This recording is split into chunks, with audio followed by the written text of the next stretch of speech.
তবে আমি আপনার কাছে আসছি রূহ কবজের জন্য, সত্য কথা। বাট আল্লাহ আমাকে বলছেন যে এই মালাকুল মউত, খবরদার কোনো বেয়াদবি করবি না। আগে বলবি নবী আপনি কি যেতে চান নাকি চান না। যদি যেতে চান নিয়ে যাব, যদি থাকতে চান আপনাকে রেখে আমি আবার ফিরে যাব। জোরে সোরে সুবহানাল্লাহ নাই আপনাদের ভেতরে? আপনার সাহেব মাওলানা তারিক জামিলের নাম শুনেছেন? পাকিস্তানের টপ ফেমাস স্কলার। ওর একটা বয়ান আছে, দেখবেন যে how was the death of last Messenger Muhammad সাল্লাল্লাহু আলাইহি ওয়াসাল্লাম, আখেরি নবী কা ওয়াফাত কেসা থা, এই টাইটেলে একটা ইউটিউবে ওয়াজ আছে। উনি যখন এই পর্যায়ে আসলেন যে নবীর কাছে মালাকুল মউত পারমিশন চাচ্ছে, তখন তিনি একটা বাক্য বলেছিলেন যেটা আমার হৃদয়কে টাচ করেছে। উনি বলেছিলেন যে जिस इंसान के पास मौत भी इजाजत मांगती है कि मैं आऊं या ना आऊं, मैं उस इंसान से मोहब्बत ना करूं तो मैं किससे मोहब्बत करूं। উনি বললেন যারে যেই মানুষটার কাছে মৃত্যু অনুমতি চায় যে should I come or not, मैं क्या इंसान, আমি কি আসতে পারি কিনা, আরে সেই মানুষকে ভালো না বাসলে আমি মেসি এবং নেইমারকে মুসলমানের ঘরের সন্তান হয়ে কেমন করে ভালোবাসতে পারে।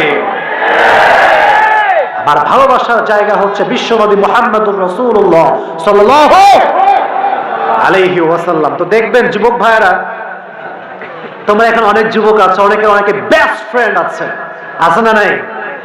10 জন বন্ধু বসে আছে, বলছে চল এখন তো কক্সবাজারে যাওয়ার জন্য ট্রেন চালু হয়ে গিয়েছে, চল আমরা ঘুরে আসি। 10 জন বন্ধু বসে আছে। তো দেখবেন যে যার বেস্ট ফ্রেন্ড সে তার দিকে তাকায়, কিরে তুই যাবি নাকি? চল মামা ঘুরে আসি। তো বলবে চল আমিও যাব। মানে বেস্ট ফ্রেন্ড যা বলে আমরাও তাই বলি। ঠিক আছে না কথাটা? ঠিক আছে না? তো নবীজির যিনি বেস্ট ফ্রেন্ড ছিলেন তার নাম হচ্ছে জিবরাইল। বলছি ইয়া জিবরাইল, এই যে আমার দিকে তাকান, এমনি তাকাইছে। জিবরাইল, হোয়াটস ইউর ওপিনিয়ন, তুমি কি বলছো, আমার কি করা উচিত, আমি কি থাকবো না যাব? তো জিবরাইল অনেক নরম সুরে বলছে, ইয়া রাসূলুল্লাহ, আল্লাহ আপনাকে দেখার জন্য আরশে আসিমে অপেক্ষায় বসে আছে। I think you should go, I think you should go, আপনার গেলেই ভালো হয়। তো বলছেন তাই, ঠিক আছে যাও, যেহেতু তুমি বলেছো আমি যাও। বাট আমার একটা কাজ বাকি আছে। এই না আয়েশা, আয়েশা কোথায়? হাদিস থেকে বলছি, এলো বানানো কথা না। এই না আয়েশা, আয়েশা এদিকে আসো। ইয়া রাসূলুল্লাহ কি হয়েছে?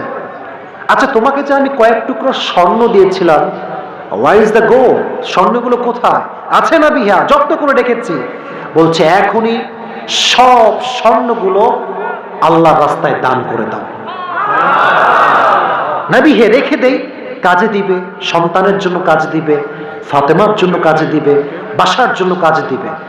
নবীজি বলছে খবরদার আমি যা বলি তাই করো, কারণ আমি বিশ্ব নবী, আমি এমন একটা অবস্থায় আল্লাহর সঙ্গে সাক্ষাৎ করতে